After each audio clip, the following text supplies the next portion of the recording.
whilst plastic bags will take an estimated 500 to perhaps even 1,000 years to decompose. 50 million tons of plastic are produced globally. In 2016, there was an amendment to the customs tariff so that they can collect some taxes. And people are still littering their waste on streets. The system will not be sustainable. A very convenient mechanism for packaging. My name is Richmond Kennedy Kwaku. You can also call me Legacy, it's part of my name.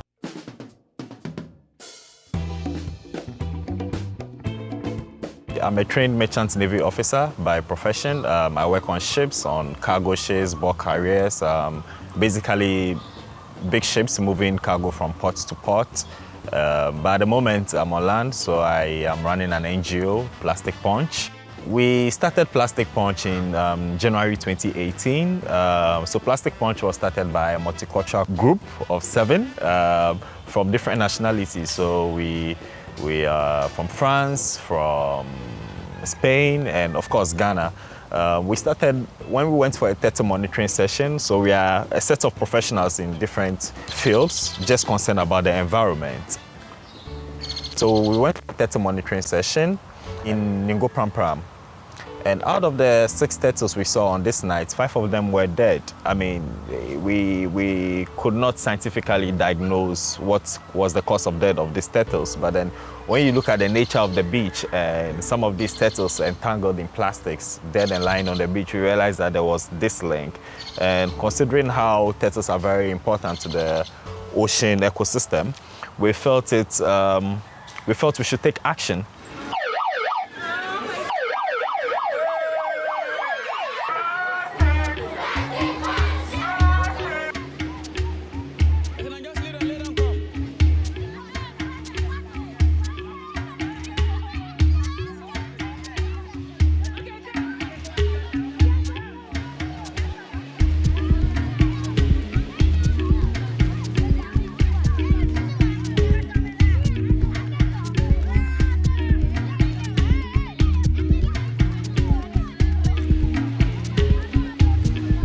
We clean these beaches because they are turtle nesting beaches. It is very important to let the community come in contact with the problem on the beach. So, for example, this beach, Ningo Pram Pram, the people don't feed on the turtles, not like other communities where they poach the turtles. So then it is very necessary that these people are not poaching the turtles, but then they find the turtles dying on their beach. And then looking at the nature of this beach and looking at all these plastics and trash we collected yesterday, you could see that, of course, if a turtle should come here to nest, it's going to be a big problem. So 2 things: to get the beach clean for the turtles for the next season, and then the other thing will be for the community to be in contact with the problem and also be able to reduce their plastic blueprints by participating in activities like this.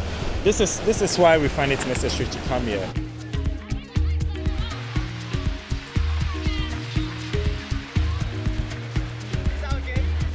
I mean, it is very disappointing. The last time we were cleaning, we found some turtles under the trash. That's just to show you that there is life, but then there's death everywhere, and that we can get this extinct species back to more productivity in the sense of things. But at least we've done our best, and we'll keep doing our best, and hopefully one day people will dump less stuffs, and then we don't have any beach cleanups anymore because everywhere will be clean.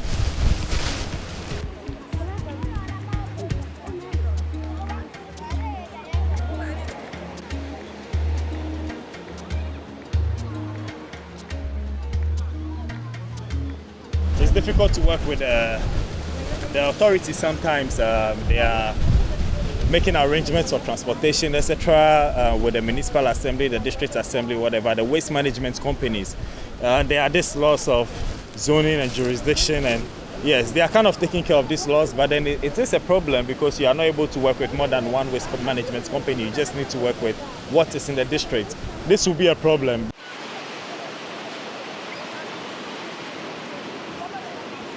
The other problem obviously will be finance, but yeah, I mean, we are keeping our head above water, so I think that is okay for now.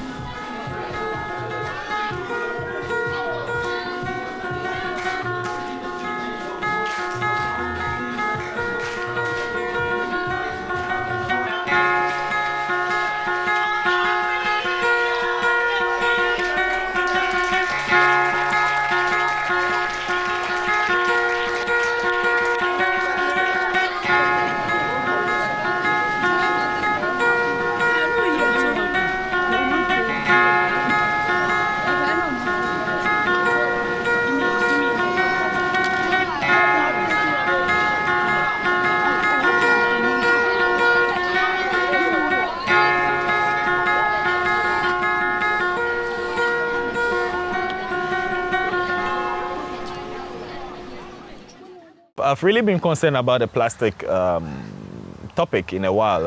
I really got concerned about it in 2012 when I started my thesis on the topic, and then I realized how it was affecting marine ecosystem.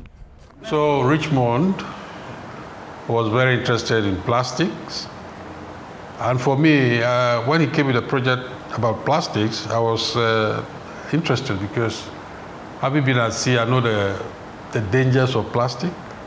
Plastics are in different forms and different materials. The one we see ashore here is not just what it is, but on the ocean, we see plastics in various forms.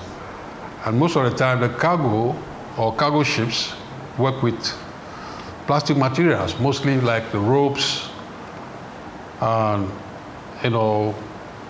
plastic clothes, for separation of cargo and all that. From my experience, I know that the oceans are the greatest dumping ground, because after discharging the cargo, where do you take the rest of the refuse to? We dump to our seas. Good morning. My name is Richmond Kennedy Papa. I'm with an NGO, Plastic Punch. So Plastic Punch, our aim is to raise awareness on the dangers of plastics for the environment, for humans, and for marine life. So also in raising awareness, in awareness creation, we use different strategies because we want to communicate the problem in different forms. The most common one will be the beach cleanups. So we hold regular beach cleanups on turtle monitoring beaches or turtle nesting beaches, beaches where turtles come to nest. This is what we do. One of the awareness strategies. The other awareness strategies will be for these beach cleanups, we couple it with workshops, and not even only at the beach cleanups, even in the schools. So when we say Plastic Punch. We are an NGO. We're raising awareness on the dangers of plastics and for the environment, for marine life, and for human health generally, and coming up with sustainable waste management solutions. Our work is basically education. We go to the schools, we go to the churches, we let the people aware of some of these things that were said here today. We have workshops, like gardening workshops, upcycling workshops, reusable and repurposing workshops, so that people could find value for these plastics or try to reuse them in different creative ways. So these are some of the awareness strategies. We also have different awareness strategies through the media. This concept we call edutainment. That's a combination of entertainment and education at the same time. So with this, we have the Plastic Punch drama, which we have translated into the Plastic Punch series, so that people could see this on TV, on the screens. And basically, what this series tries to do is it's stating the norms or the unfortunate norms in the Ghanaian society at the moment. People throwing things out of trotro, and it's trying to propose best waste management practices in trying to safeguard the environment.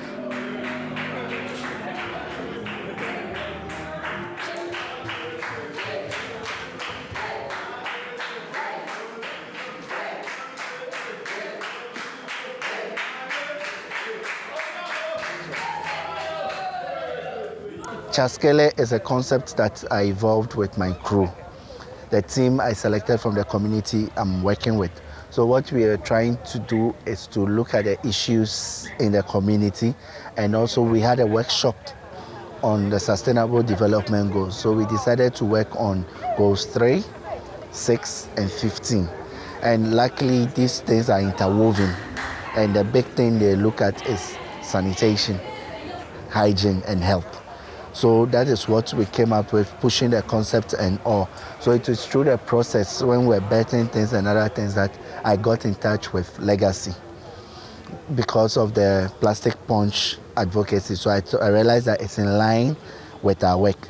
So I shared the idea with him, and he was very okay with it. So my thing is that we are advocates for environment, and all we are looking at is to use the performing arts to push it. So as Plastic Punch also is an advocate, and they have so many forms, we feel that collaborating with them to push this agenda will be right.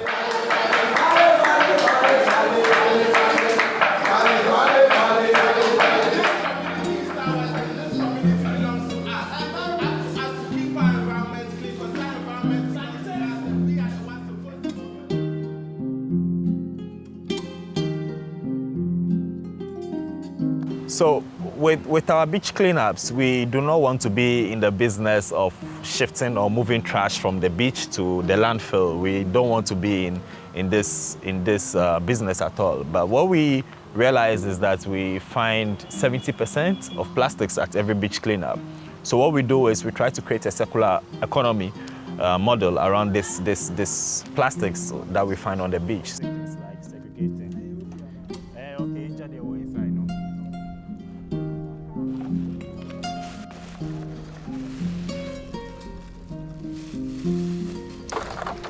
You know, people are ready to collect if there's a good mechanism in place. And this is what we have to try to build.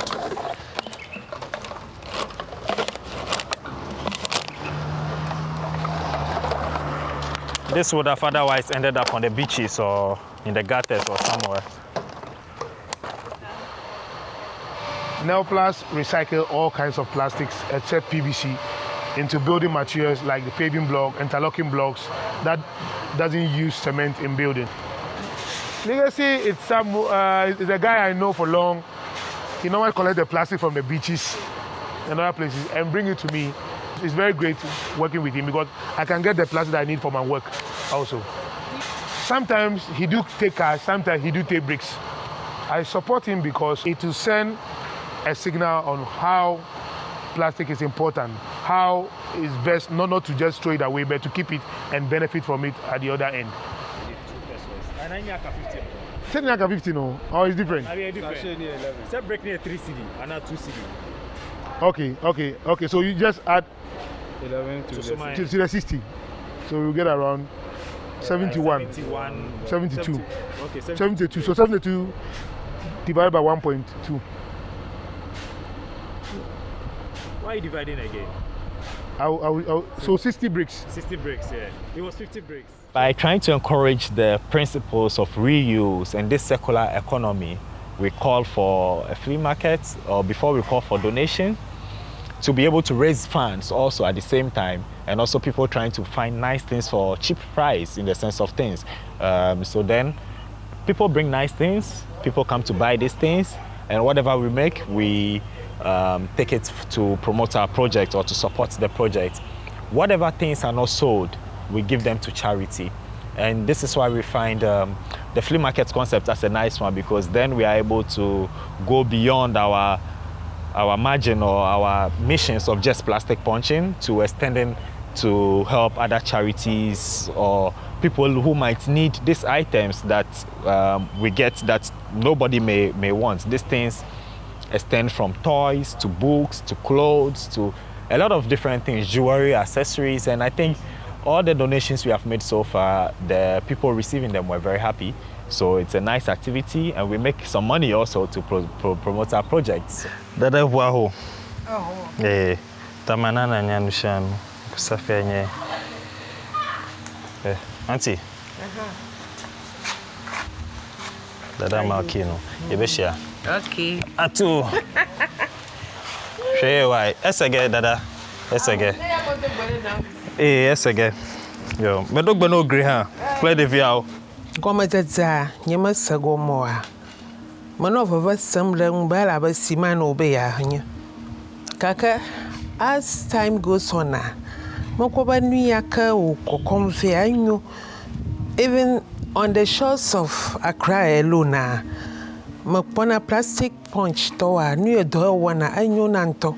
Rubber turtles mawa nuyo prevent na from the sea. Kaka plastics you no kwe ewu now.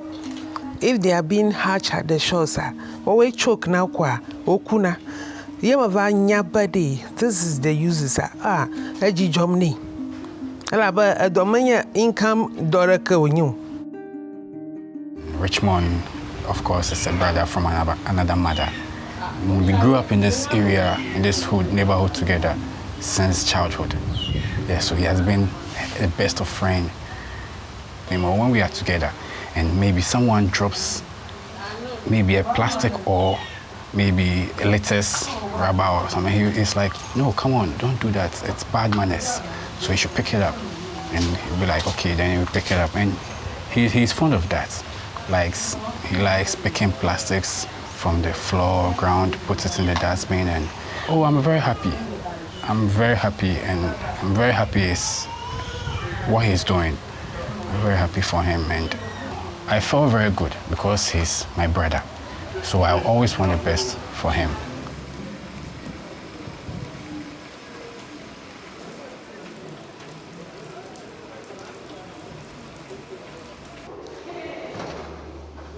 But this thing, somebody step on it, or it's strong. Because it doesn't look so strong. Oh. Did they have any casualties in this regards? Yes. Yes. When the girls' dormitory, the toilet over there were defective. The feces was overflowing into the room, into girls' dormitory. So they have to tiptoe before the shit. So one squats on the seat, and the seat got broken, and then cut it. So secretly, they send the child to. What Legacy is doing, to me, is very, very important, because collecting these plastics, the toxic waste from the plastics that is causing aquatic death is reduced. And then this year, when we had flood, no water entered into anybody's room, and nobody complained about flooding too, because the system is now clear. Plastic punch tool may not know all the sources of these plastics. But if you engage community participation, they will now bring it from all the obscure corners, and then plastic will be out from our midst.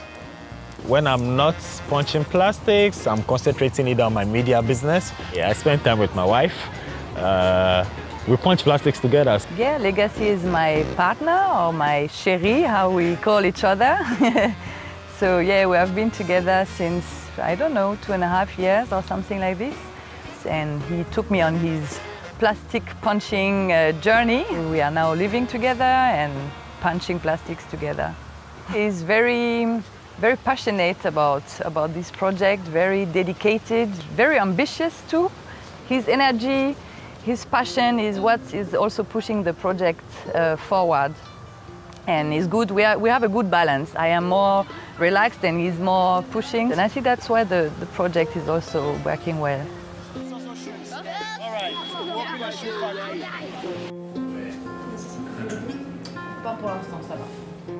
Before, I was not really an environmental activist, but I was living in Europe, in Germany, so recycling is something very obvious. I remember when I came to Ghana first, I was like keeping all my plastic bottles and I didn't know what to do about it. And when I met Legacy, well, you cannot be with someone who has such a project and not help. For me, it was obvious that I have to support and I have to be there. He has to continue to keep this energy, to keep this good vibe he has, and I think it will go very far. And I will try to do my best to continue to support as much as I can. Ghana is dirty at the moment, unfortunately. All the beaches I knew 15 years ago, where I used to go and have fun, like in Dansoman, in Labadi, all these places are beaches where you wouldn't want to swim right now. So, and the problem is not so much of a monetary one. It also has to do with education and awareness and people checking each other, citizens checking each other. And this we can impact by our actions that we are carrying out already. I mean, we will not give up. I don't think we will give up till Ghana is clean again. It's not so much of a difficult job to get Ghana clean. It's just people changing their mindset and doing simple things like taking baskets to the market like we used to do, rather than taking all this so much single-use plastics. When it rains right now and you go to the beach, you see a lot of single-use plastics floating on the water, endangering marine life and all. When it gets to the point that we get the people to understand the implications of these actions on their health, on their economics, because most of these people sustain themselves on fishing activities. So when we let them understand the impact of these small actions on their environment and what it reciprocates to them, I feel that there will be a change in the mindsets, because that is the biggest problem I see right now.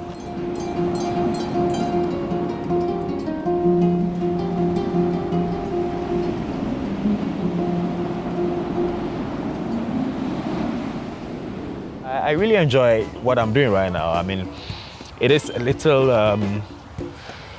it is like building something, trying to change minds. Sometimes you're not able to measure the impact. It is quite different from business where you're able to measure with profit. You carry out initiatives, you do things, you go to places, you talk to people. But at the end of the day, the thing is how many of these children have really been impacted by the knowledge you are trying to give, or how many people are really going to practice what you are preaching to them. And it is a little difficult to measure, but the indicators, well, hopefully we are sure it is doing well due to the feedback we get from all these people who are supporting our cause.